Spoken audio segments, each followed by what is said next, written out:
நண்பர்கள் அனைவருக்கும் வணக்கம்.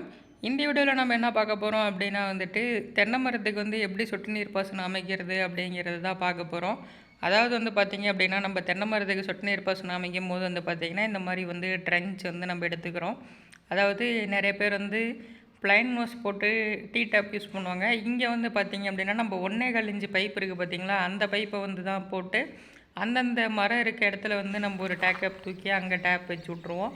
இந்த மாதிரி எதுக்காக வைக்கிறோம் அப்படின்னா எல்லா மரத்துக்கும் ஒரே ஈவனாக ப்ரெஷரில் வாட்டர் ஃப்ளோ ஆகணும் அப்படின்றதுக்காக. இப்போ பார்த்திங்கன்னா, இங்கே மெயின் லைனாக நாங்கள் 3 இன்ச்சு யூஸ் பண்ணியிருக்கோம். சப்லைனாக பார்த்திங்கன்னா 2 இன்ச்சு. அதாவது சப்லைன் மீன்ஸ் இது சப் மெயின் லைன் தான். அதுலேருந்து சப்லைன் பார்த்திங்கன்னா 2க்கு 1.25 டீ யூஸ் பண்ணியிருக்கோம். அதாவது 2க்கு 1.25 டீ கிடைக்கல அப்படின்றனால பார்த்திங்கன்னா 2 இன்ச்சு டீ, அதுக்கப்புறம் 2க்கு 1.25 புஷ் யூஸ் பண்ணியிருக்கோம். புஷ் யூஸ் பண்ணி நம்ம ஒரு தென்னை மரம் லைன் இருக்குது பார்த்தீங்களா. இப்போ இந்த இடத்துல பார்த்திங்க அப்படின்னா நம்ம அந்த டீயை யூஸ் பண்ணுவோம். டீயில் பார்த்திங்க அப்படின்னா நம்ம அந்த புஷ்ஷை பேஸ்ட்டு பண்ணிக்கிறோம். அதாவது நம்ம மெட்டீரியல் கஸ்டமர் வாங்கிட்டு கொடுத்தாங்க லிஸ்ட்டு கொடுத்தப்போ. அதனால் பார்த்திங்கன்னா அவங்க வேறு எங்கேயும் கேட்டு பார்க்கல. அதனால் அவங்க ரெடியூசருக்கு பதிலாக புஷ்ஷும் டீயும் வாங்கிட்டு வந்துட்டாங்க. நாங்கள் போயிருந்தோம் அப்படின்னா ரெடியூசர் டீயே இருக்குது. அதாவது 2க்கு 1.25 டீயே இருக்குது, அது வாங்கியிருப்போம்.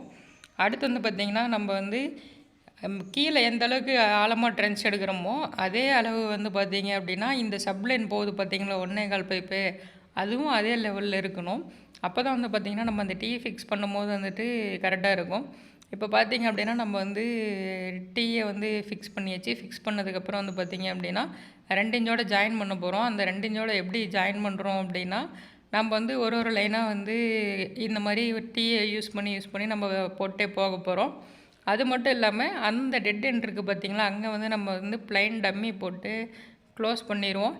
இதே போல் பார்த்திங்கன்னா இங்கே கிட்டத்தட்ட ஒரு 90 மரம் இருந்தது. அந்த 90 மரத்துக்கு பார்த்திங்க அப்படின்னா ஒரு லைனில் 55 மரமும், இன்னொரு லைனில் பார்த்திங்க அப்படின்னா 35 மரமும் வச்சுருந்தோம். இங்கே கரெக்டாக நாங்கள் சொன்ன மெத்தடை அவங்களும் அப்சர்வ் பண்ணாங்க. ஆனால் இந்த இடத்துல ஒரு 55 மரம் வச்சதுனால பார்த்திங்கன்னா இப்போ வேலை செஞ்சிட்ருக்க லைனில் வாட்டரோட ப்ரெஷர் பார்த்திங்கன்னா கொஞ்சம் கம்மியாக தான் இருக்கும். அதே கீழே இருக்குது பார்த்திங்களா 35 மரம் சொன்னோம் பார்த்திங்களா, அந்த லைனும் காட்டுவோம் பாருங்கள். அதுதான் பார்த்திங்கன்னா கொஞ்சம் ப்ரெஷர் அதிகமாக இருக்கும். அதாவது நம்ம தென்னை மரத்துக்கு இந்த மாதிரி சொட்டு நீர் பாசனம் அமைக்கும் போது அதிகபட்சம் ஒரு 40 மரம் இருந்தது அப்படின்னா உங்களுக்கு ஒரு 10 மினிட்ஸ் நீங்கள் தண்ணி பாசனம் பண்ணாலே போதும்.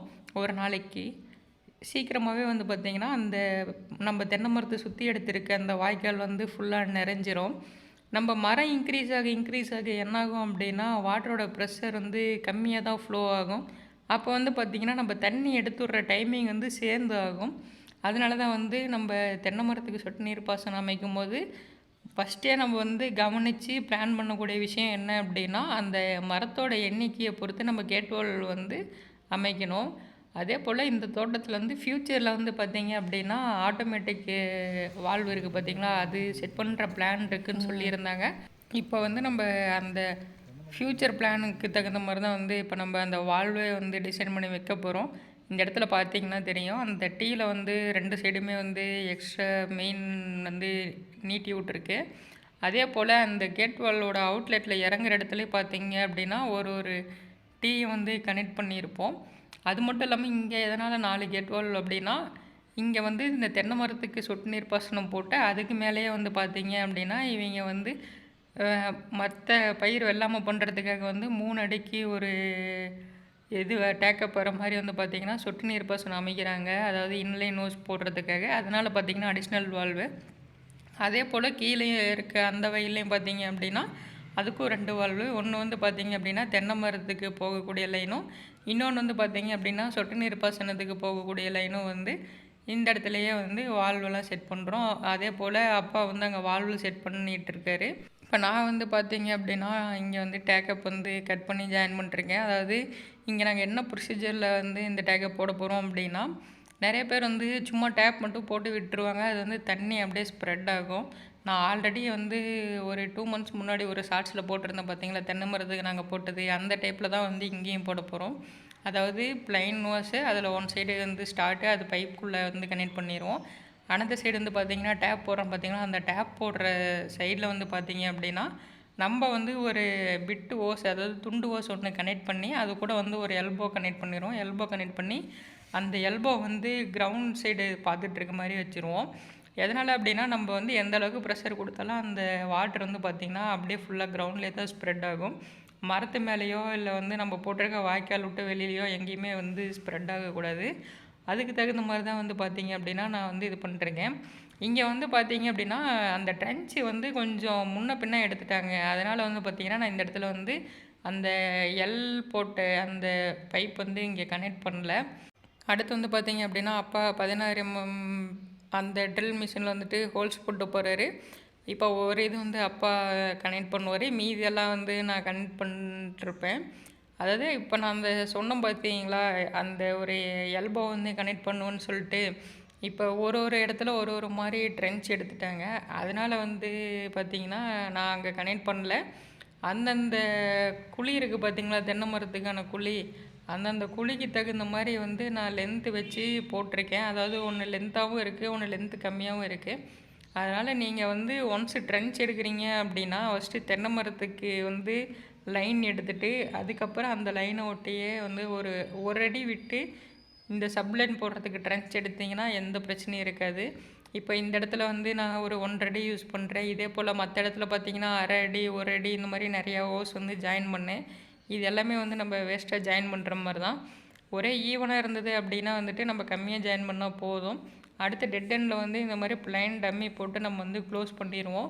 அதாவது இப்போ பாருங்கள், இந்த இடத்துல நான் கனெக்ட் பண்ணியிருக்கேன் பார்த்தீங்களா, மேக்ஸிமம் ஒரு 6 இன்ச்சு போட்டு எல்போ போட்டாலே வந்து போதுமானதாக இருக்கும். ட்ரென்ச்சு சரியாக இல்லாதனால வந்து அவ்வளோ லென்த்தாக போடுற மாதிரி ஆயிடுச்சு. இப்போ இந்த இடத்துல பாருங்கள், இந்த டம்மி போட்டிருக்க லைன் எல்லாமே வந்து பார்த்திங்க அப்படின்னா ஃப்யூச்சரில் வந்து அடிஷ்னலாக வால் வந்து இன்ஸ்டால் பண்ணுறதுக்கு தான். நம்ம அந்த டம்மியை கட் பண்ணிட்டு மேலே அப்படியே வந்து ரைசர் பைப் போட்டு நம்ம வாலில் கனெக்ட் பண்ணுறது தான். அடுத்து வந்து இங்கே மெயின் லைனோடு ஜாயின் பண்ண போகிறோம். இங்கே வந்து பார்த்திங்கன்னா 3க்கு 2 RFT இருக்குது பார்த்திங்களா, அந்த RFTயை போட்டு தான் வந்து மெயின் லைனை வந்து கனெக்ட் பண்ணியிருந்தாங்க பழைய லைனு.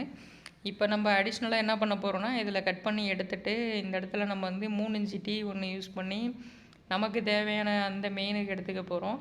இந்த இடத்துல வந்து தென்னை மரத்துக்கு மட்டும் போகிறதுனால வந்து பார்த்திங்க அப்படின்னா இப்போதைக்கு ஃபில்ட்ரு வைக்கலை. இன்னும் கொஞ்சம் வேலையெல்லாம் இருக்குதுன்னு சொல்லியிருந்தாங்க. அதாவது சொட்டு நீர் பாசனம் வந்து காடு ஃபுல்லாகவே போட போகிறோம், அப்போ வந்து நம்ம ஃபில்ட்ரு வச்சா போதும், இப்போதைக்கு தென்னை மரத்துக்குன்னு சொன்னதுனால நம்ம வந்து இந்த லைனுமே டெம்பரரியாக தான் ஜாயின் பண்ணுறோம். இந்த இடத்துல வந்து 3 இன்ச்சு டீயை வந்து பேஸ்ட்டு பண்ணிட்டு அதே போல் வந்து இந்த பழைய பைப்புன்றனால அது ஃபுல்லாக ரொம்ப அழுக்காக இருந்தது. அதனால் ஒரு டைம் பேஸ்ட் அப்ளை பண்ணி அதை வந்து நம்ம வேஸ்ட்டுக்குள்ளே தைச்சி நம்ம வந்து துடைச்சோம் அப்படின்னா ஓரளவுக்கு வந்து ஃபுல்லாக அந்த பழைய ஒட்டிகிட்டு இருக்க மண் இந்த டஸ்ட்லாம் வந்து ரிலீஃப் ஆகி வந்துடும். அடுத்து நம்ம அதை வந்து பேஸ்ட்டு பண்ணிக்கிறோம். பேஸ்ட்டு பண்ணதுக்கப்புறம் வந்து பார்த்திங்க அப்படின்னா டீயோட அவுட்லெட் இருக்குது பார்த்திங்களா, அதில் வந்து பார்த்திங்கன்னா நம்ம 3 இன்ச்சு அதாவது இப்போ புதுசாக போட்டிருக்க லைன் இருக்குது பார்த்திங்களா, அந்த லைனை வந்து அதில் கனெக்ட் பண்ண போகிறோம். கனெக்ட் பண்ணதுக்கப்புறம் வந்து பார்த்திங்க அப்படின்னா நம்மளும் வந்து தண்ணி எடுத்துவிட்டு செக் பண்ணலாம் அப்படின்ற ஆர்வத்தில் இருக்கோம். இந்த இடத்துல வந்து நம்ம ஃபில்ட்ரு யூஸ் பண்ணல. அதாவது காமனாகவே நீங்கள் தென்னை மரத்துக்கு வந்து சொட்டு நீர் பாசனம் இந்த மாதிரி அமைக்கிறீங்க அப்படின்னா ஃபில்ட்ருங்கிறது தேவை கிடையாது. வெஞ்சர் இன்ஜெக்டர் வைக்கலாம். வெஞ்சர் இன்ஜெக்டரில் வந்து நீங்கள் வந்து ஃபெர்டிலைசர் யூஸ் பண்ணுறதுக்காக வைக்கலாம். அதே போல் நீங்கள் ஃபில்ட்ரு வச்சுருக்கீங்க, அடிஷ்னலாக தென்னை மரத்துக்கு போடுறீங்க அப்படிங்கிறப்போ வந்து நீங்கள் தென்னை மரத்துக்கு வந்து நீர் பாசனம் பண்ணும்போது வந்து உள்ளே இருக்க டிஸ்கை வந்து ரிமூவ் பண்ணி வச்சிடலாம். எந்த பிரச்சனையும் வந்து இதில் அடைக்கிறதோ அந்த மாதிரி பிரச்சனைலாம் எதுவும் கிடையாது. ப்ரெஷர் வந்து கம்மியாகாமல் வந்து ஒரே ஈவனாக போகும். இப்போ இந்த இடத்துல பார்த்திங்கன்னா இந்த எல்போ கனெக்ட் பண்ணணும் அப்படின்னா இந்த மெயின் லைன் ஒர்க்கே முடிஞ்சிடும். இப்போ பாருங்கள், இந்த இடத்துல வந்து நம்ம சப்லைனும் மேலே போட்டிருப்போம். அதாவது சொட்டு நீர் பாசனத்துக்கு தேவையான அந்த லைனுமே வந்து மேலே வந்து ஃபுல்லாக போட்டு முடிச்சாச்சு. பார்த்திங்கன்னா உங்களுக்கே தெரியும். கீழே ஒரு லைன் சொன்னோம் பார்த்தீங்களா, அதுதான் வந்து கீழே போகிற லைனு. இப்போ பாருங்கள், இந்த சைடு வந்து சொட்டு நீர் பாசனத்துக்கும் லைன் போகுது, அதே போல் தென்னை மரத்துக்கும் வந்து லைன் போகுது. ரெண்டுக்கும் வேறு வேறு சப்லைனு. இப்போ பார்த்திங்கன்னா நம்ம வந்து மோட்ரு ஆன் பண்ணியாச்சு. மோட்ரு ஆன் பண்ணதுக்கப்புறம் இங்கே வந்து வாட்ரு ஃப்ளோ வந்து எப்படி வருது அப்படிங்கிறது தான் செக் பண்ண போகிறோம். நம்ம ஒன்ஸ் வந்து இந்த டேக்கப் கனெக்ட் பண்ணும் போது எல்லா டேப்பையுமே வந்து ஓப்பனில் வச்சிடணும். ஏன்னா ஒரு சில டேப் வந்து பார்த்திங்கன்னா செமி க்ளோஸ்டில் இருக்கும். அதனால் எல்லா டேப்புமே ஓப்பனில் இருக்கும். இப்போ நான் சொன்னேன் பார்த்தீங்களா, ஒரு ட்ராபேக்கு இந்த ஃபீல்டில் ஒரு 10 மரம் அதிகம் போனதுனால, அதாவது 15 மரம் அதிகம் போனதுனால பார்த்தீங்கன்னா வாட்டரோட ப்ரெஷர் வந்து கம்மியாக இருக்குது. அந்த தப்பு பண்ணாதீங்க. நீங்கள் அதாவது ஒரு 35 மரமோ கூட இருக்கலாம், அதனால் பிரச்சனை கிடையாது. மரம் இன்க்ரீஸ் ஆகும்போது தான் வந்து பார்த்திங்கன்னா வாட்டரோட ப்ரெஷர் வந்து ரொம்ப கம்மியாக இருக்கும். அதாவது நம்ம டைமிங் சேர்ந்து கொடுக்கணும்னு வச்சுக்கோங்களேன். இப்போ இதே பாருங்கள், கீழே இருக்க வயலில் போட்ட லைன் வந்து செக் பண்ணுவோம். அந்த லைன் செக் பண்ணும்போது பார்த்தீங்கன்னா உங்களுக்கே தெரியும் இதுக்கும் அதுக்கும் எந்த அளவுக்கு வந்து ப்ரெஷர் டிஃப்ரென்ஸ் இருக்குதுன்னு.